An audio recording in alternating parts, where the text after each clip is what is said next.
Hi folks, Brian back here with the next edition of Boss Builds, where we're checking out Dragon's new 1/9 scale series of superhero vignettes featuring the cast, not the crew unfortunately, just the cast from the new smash hit movie Avengers. Last week I showed you some of the unpainted kits.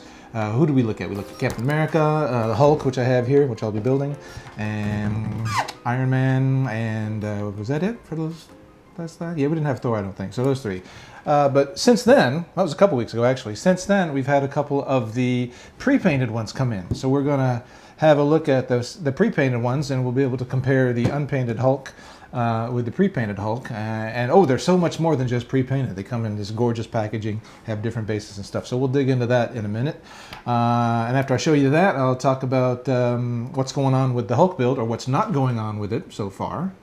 Haven't done doodly jack pop on it yet, but anyway, we'll talk about that and show you some things that I'm going to do with that, and then we'll wrap up today's session with the I'll talk about some of the comments we got on the last video that we put up, and thank you very much for your comments. So to get started, let's dig into this. I'll put Hulk down over here so we got some room to work. Put this Hulk over here. Let's crack open.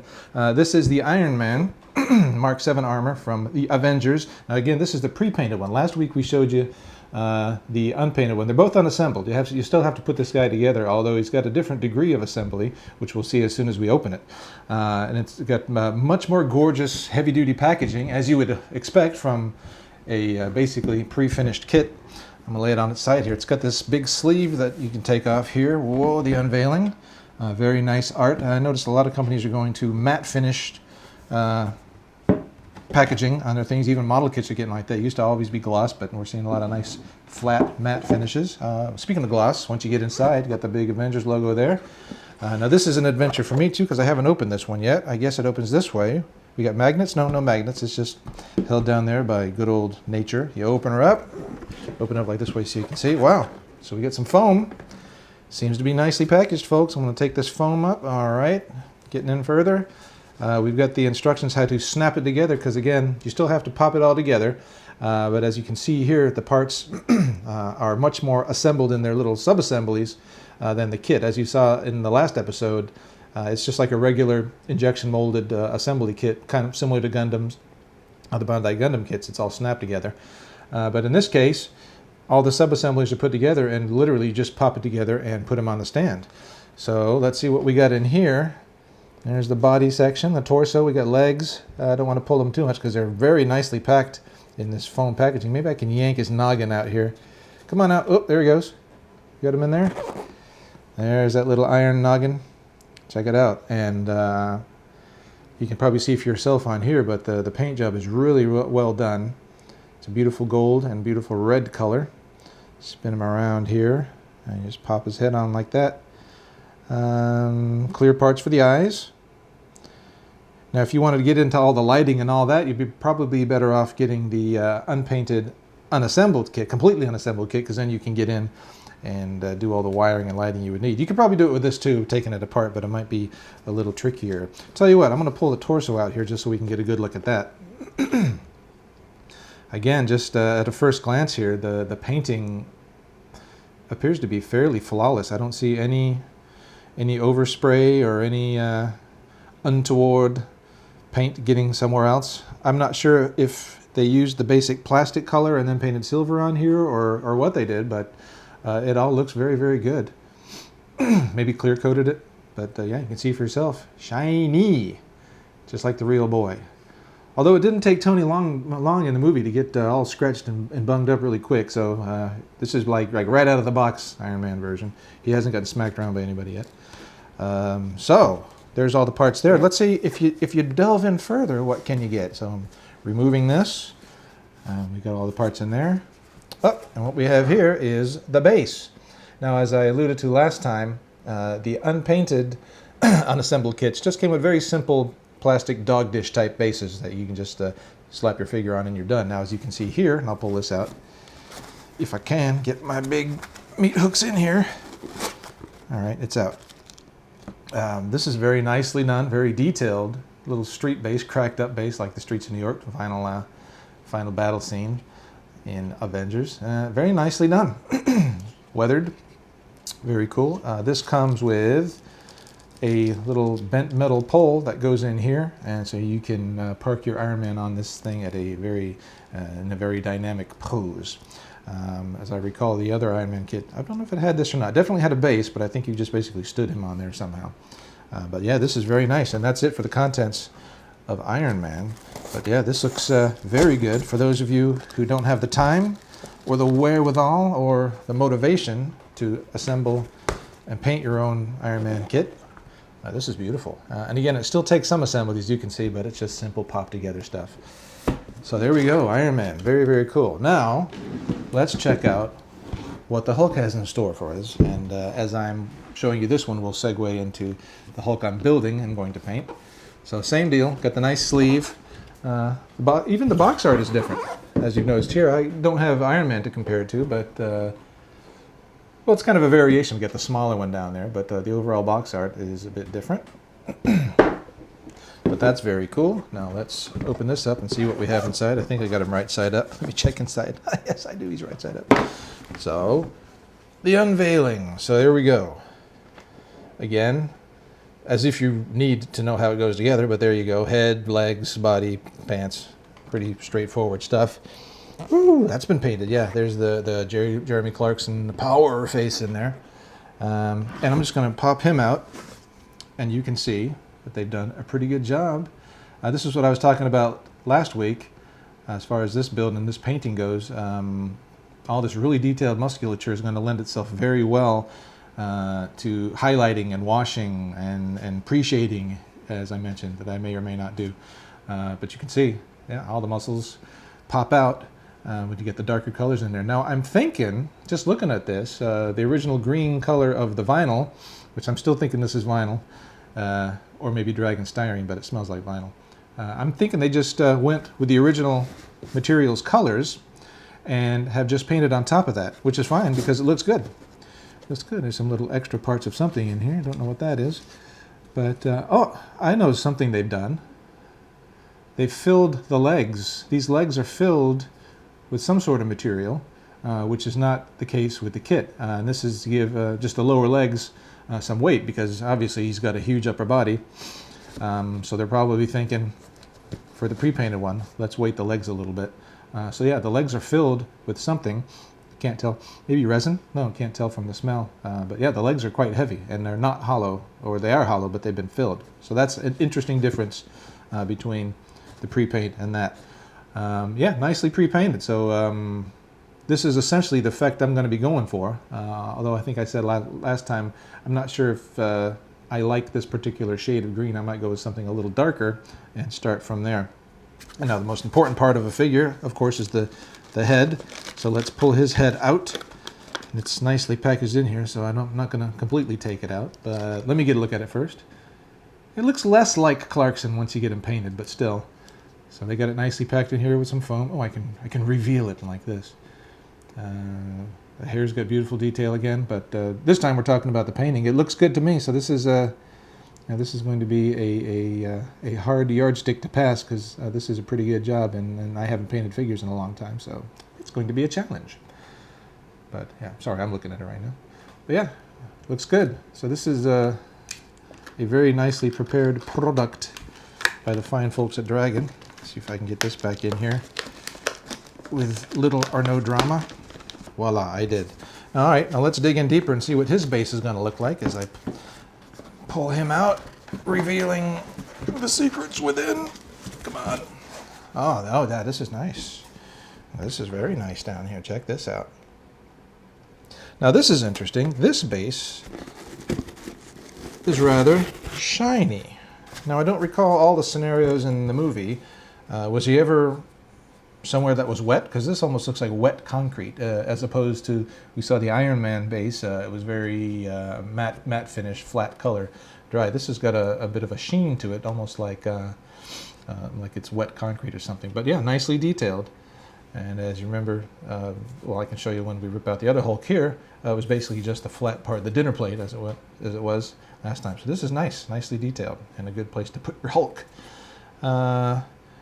Although this time it doesn't come with any screws to bolt him down, which is maybe that's why they filled his legs with resin or whatever.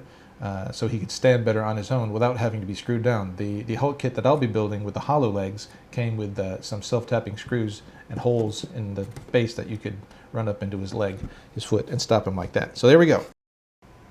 All right, so now let's look back at the one I'm going to build that I showed you last 2 weeks ago. This is the unbuilt, unassembled kit. Wait a minute. Yeah, unbuilt, unpainted, and unassembled, all three of those kit. So yeah, here's the torso again. Now let's compare. I'll whip out the pre-painted Hulk versus the unpainted Hulk. And yeah, it's actually, now that I'm looking at them together, this I thought was not a good color. Well, yeah, it's not a good finished color, but maybe it's a good place to start because it looks like Dragon has just toned down the bright greenish. This looks almost like yellowish green to me, but then, you know, me and my eyes. But with washes or whatever they did, it's got a nice subdued color, but I'm probably even going to go a little bit darker than this. But I'm still going to try to go for the same effects to get those muscles to pop out. They really look good. So put that back in there. Now we can just compare the pants parts for a minute. And not much difference there, although they, you know, as I've been saying I want to do, they did the highlights and catch the folds, make it pop out, make it just look more realistic than just the flat one-dimensional look you get with, well, this is no paint at all. But again, I'm thinking that, you know, they didn't do any base painting on here. This is just the vinyl color itself, and they went on top of that and gave it some highlights and things like that, which is cool and easy. Now this doesn't really show in the video, of course, as I stuff our pre-painted Hulk back in there, but you know, here's the legs, and there's a huge difference in the weight. Don't know if you can really see in there, but it's filled up to about the bottom of this joint. Again, you can see a good difference in the color between the painted and the unpainted. But yeah, this is really heavy, and those two legs together should give that Hulk a pretty stable foundation when he's put together. This, as you saw last week when I kind of popped him together, you know, he's very top heavy because of his massive upper body, and probably prone to fall over if you just had him standing around. But with this, should be fairly stable. Last thing I can compare from here is the heads again. Okay, here's the unpainted one, which looks remarkably like Jeremy Clarkson, and here's the pre-painted one, which I'll pop out again and just give you a look at. So there you can see the differences. Whoops! Whoa, heads are rolling, folks. There we go. Hope my big fingers aren't in the way, but yeah. Really looks different. Makes a big difference, as painting always does. When you paint up something, you can completely change the look of it. So yeah, again, this is the yardstick that I'll be shooting for to see if I can do a better job than this. Although this is pretty good, it's going to be tough, but I'll see if I can put my personal touches on it. I might weather him up a bit more too to make him look as he did more towards the end of the climactic battle in the movie, where he's got some scratches and just covered with dust and kind of mucky looking. Make it a little more interesting. But yeah, so again, very nice job by Dragoon on that. And I'll just pop this over here. I'll put it away properly later. We'll take some photos of it and whatnot. So, oh, and just remind you what the other one looked like. Here's just the flat, no detail base itself on there, and I think it's got the one hole in it, and as I mentioned before, some screws, and it's even got like a little dot there to give you an idea of where to do it. So, you know, just put it on there. Put your screw up through there, you got your Hulk solidly positioned on the base. All right, well, as I alluded to at the beginning of today's shoot, is I haven't gotten to do jack doodly pop on this kit, even though it's been 2 weeks. You know, when you have a 2-year-old kid and the wife, and you know, you're busy, so it's hard to get to even a simple kit as this. And again, the building of this kit really doesn't enter into the time factor, because obviously it's just extremely simple to do. Some points I might make about construction, though, as you know, Dragon is touting this kit as just an easy snap together kit, and by all accounts it is snap together there. And I mentioned before, I'll be using a hairdryer to soften up the parts and get them to go together. Now this the body pants joint is pretty good, though there do seem to be, there's some interesting cuts back here. I don't know if that's part of the process Dragon used when they were molding this or whatever, but they kind of show up. You know, don't want to point out any flaws in the kit because it's still a beautiful kit, but yeah, there's some strange beveled things back there that might or might not come out if I use a a hairdryer to get that. But the fit is very positive here, so I might leave this flange like this on here because that goes in pretty good. Now I was noticing the legs are a little tight. And again, heating it up and everything might make it go in a lot easier. But since I plan on gluing this together anyway, what I might do is simply cut off the flanged part of this on here. So when it's time to cement it together, after I painted and all that, it'll just shoop, go right in there and I can get a very, very tight fit with absolutely no openings or seams there at all. And again, I will practice before I paint it at all with just heating it up and trying to get it in there. The main thing I'm concerned with there is you got to give it a little bit of pressure, and once I get it painted up nicely, I don't really want to apply too much of the monkey fist to it, you know, and perhaps mar the finish or something like that. If I cut this flange off, it'll slide right in when I glue it in, and it shouldn't be any problem. So yeah, so for both of those, I'll experiment with it, of course, but I might cut off that top flange part just to get an easier slide-in fit that I don't have to crush with the inhumanly incredible strength that I have to put in there. And with the head, we talked about the head before. I'll pop the head on again. As some of you have noticed in there, and I did too when I was doing it, the fit could be a little better. I get a little bit of a seam around there. Again, as I mentioned before, I'll use the hairdryer, and maybe once the vinyl gets softened up, it can scrunch together a little bit better. But I'm thinking, particularly around the back here, I might want to use a little bit of putty just to totally eradicate that seam, in which case I will have to put the head on before I paint it.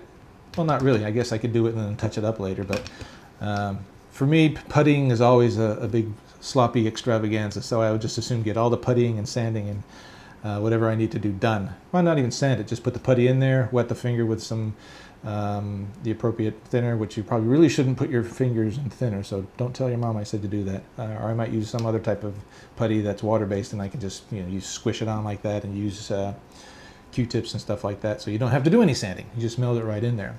Some people even use white glue. We could probably talk about that. Just put a little white glue on there, wipe it off, and when it dries, it looks good. So yeah, I might do something to address the seam there. And that would be the only visible seam anyway on this particular kit, because everything else fits into the clothing, the pants right there. So yeah, the Hulk. Now, we had talked just a little bit about how I was going to paint it. I think I mentioned I was going to prime everything first, and then try to do some pre-shading with black using the airbrush. Just try to follow all the dents and indentations in the musculature here, which is kind of what they did here, although I would say they did this after, obviously, because I think they just used the base vinyl color and sprayed their stuff on top of that. I'm sure this is done by hand. I don't have any machines that can run around and do it like that. But I was having read some magazines, which I'll show you some magazines in a minute too. I'm starting to rethink that. I might just, I might not even prime it. I might just go straight on with essentially a slightly darker version of the base green I want to use. And then I'll just build up from there, using lighter colors, and then after that, just use some washes, and then with some very thinned colors of the darker greens I have, go in and do some of the musculature after. So instead of pre-shading, I do some post-shading.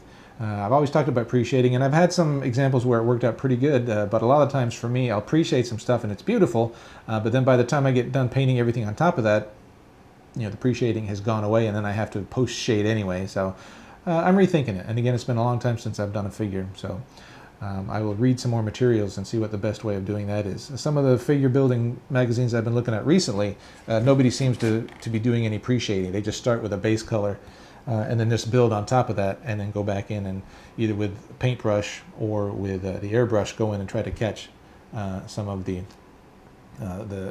shadows and the highlights and all that stuff like that. And again, this the detail is very good on this, so I think this will really take a wash very well too. You can even do washes in just darker versions of the base color and put it on there. So not really going for a dirty look like you might have seen me do with the tanks and things like that, but just to get some of the sunken areas darker to make the highlights pop out. So I'm still thinking about what I want to do with that. And then I'll probably do the same thing with the pants too. Speaking of the pants, I think I was going on and on and on last time about Hulk's pants are purple, aren't they? Aren't they purple? They're purple, right? I don't really know because, again, I'm colorblind, but apparently we had folks write in, and thinking back to my recollections, it was pretty much the comic book version of the Hulk always, for some reason, had purple pants. But in the movie incarnations, particularly Avengers, apparently he had brown pants, although one commenter wrote that he actually had a purple shirt, so there was still the purple connection. Although I think in the Ed Norton Hulk, didn't he got some purple sweatpants one time. His girlfriend brought him in some big purple sweatpants, like huge. So he's like, yeah, that'll work. Good explanation for why the pants stay on. So yeah, so I'll probably do this brown as well. And of course well, we don't have the Blu-ray's not out yet here, so I'll just have to look at stills or whatever and try to get the correct colors. Then yeah, it'll be interesting to do this because we've got the folds and all that. So haven't done anything yet, but I'm thinking about what I'm going to do. And once we get the show on the road, it should go together, or should paint up together fairly quickly. And then really the only intricate detail painting, again, will be the face and trying to get the eyes right. The eyes can make or break a figure. And looking at Dragon's version here, a little dust on there, they did a pretty good job on the eyes. They're maybe a little too white around there. Might tone down the white on the eyes a little bit. The teeth, you don't really want, super bright white teeth or super bright whites of the eyes on figures. It tends to look a little cartoony. And since this is the movie version, which was very photorealistic, obviously, I want to try to make it as realistic looking as possible. Perhaps if you were doing the comic version, you can get away with more whiter whites and things like that. But yeah, so that'll be the big challenge for me, is getting the face right and getting the eyes right. Teeth and mouth and all that shouldn't be too much of a problem, but the eyes make or break a figure. Just going, we've alluded to what this material is again, and again, as I mentioned last time, the trained nose knows, and compared it with some other vinyl figures I've had, it's definitely a vinyl smell. Some people have written in and say, well, maybe it's the Dragon styrene stuff that Dragon uses in its tank kits for the flexible tracks. But I smell those too, and they don't have this smell. So what Dragon styrene is just a flexible styrene, but this is pretty much vinyl as far as I'm concerned. And that's how I'll be treating it, as a vinyl kit. So, moving on, I was talking about checking out some magazines, and I have a couple here that I'll be looking at. One is, now we don't carry this at HLJ, but you can find this at better newsstands in your locale. Amazing Figure Modeler. Now this has got a lot of excellent tips on building and painting resin kits, vinyl kits. And the cover of this one is a Johnny Weissmuller? Yes, Johnny Weissmuller Tarzan kit. So there's a lot of good hints in here on how to paint and build. This particular issue I liked because it's got someone's painting up this Conan the Barbarian kit here, which he's not quite Hulk-like in his musculature, but it's there. So I was going to refer to this and the article as far as highlighting and accentuating exaggerated musculature like Conan and Hulk have. So this is a good magazine to check out, Amazing Figure Modeler. Now one magazine that we do carry, although we don't have many in stock these days, is Kit Builders magazine. Excuse me. It's very similar to Amazing Figure Modeler in content. And it's got like this amazing, very realistic, what is this, London After Midnight guy? And that's actually the article I was going to refer to for painting, if I can get in here. There's Pumpkinhead, all kinds of stuff like this. So I was going to refer to this just to get some, refresh my memory on how to paint faces. Now, of course, the coloring and everything is completely different than the Hulk here, particularly these crazy, crazy eyes. I probably won't get anywhere near the realistic results as this individual did, but yeah, just as a reference and getting some basic ideas on how to paint faces. This is a good reference to look at. And there's other articles in here, all kinds of different figures. So these are some good magazines to check out when you're going to delve into doing so. So this is one we carry. We actually carry this magazine at HLJ. We'll provide some links later. Kit Builders magazine. And this is another good one to look at, Amazing Figure Modeler, which we don't carry, but we recommend. We sometimes advertise in these guys, so check them out. All right. Now to wrap up today's show, again, thank you for all your comments on the video we did a couple weeks ago. One of the questions was, well, how can you tell it's vinyl or not? Is smell the only way? Well, you could, of course, send it into your local FBI lab, and they can run chemical spectral analysis on it and tell you what it is. But as far as normal guys like you and me, if you've built vinyl kits, you know what it smells like, and the smell is very distinctive, so just give it a whiff, and you can probably tell. Now, it's very interesting that Dragon themselves referred to this as nothing other than plastic, which I guess technically plastic vinyls, it's all in one big happy family. But for modelers, there's definitely a big difference between injection molded styrene plastic and vinyl, in as much as what kind of glues you can use, what kind of paints you can use. If I haven't mentioned glues, I'll be just using normal super glues on this thing, just regular super glue you can get at the supermarket. You can also use epoxy glues, things like that. You cannot use regular plastic model cement on these things, unless it's Dragon styrene, which they don't say, so you don't know. Dragon styrene, again, can be cemented with regular modeling cement, but pretty sure this is vinyl, so I won't be using any regular modeling glues on this. Super glue, best way to go.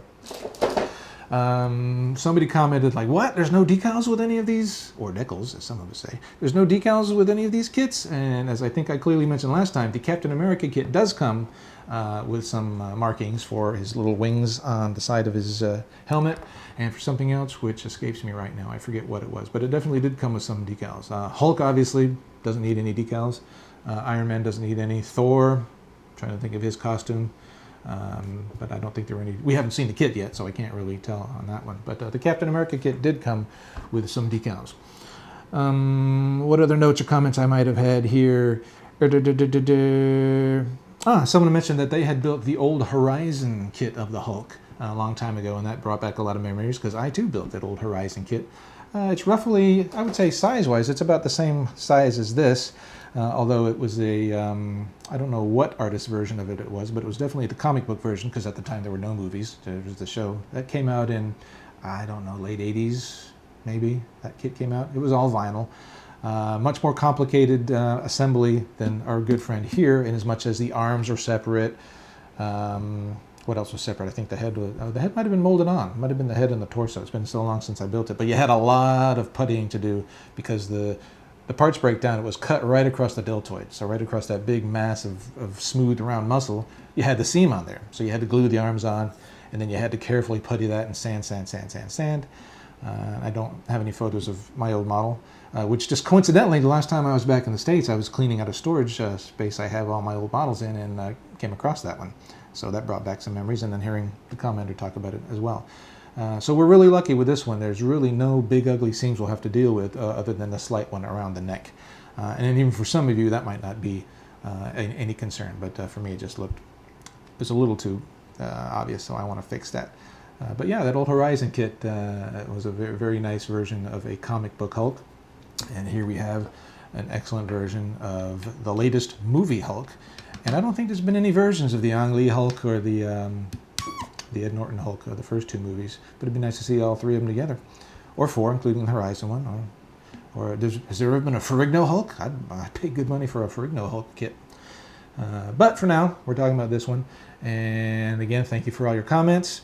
Write any questions you want in there. I'll either answer them in YouTube or on our site, or I'll save them up and talk about them here on the show.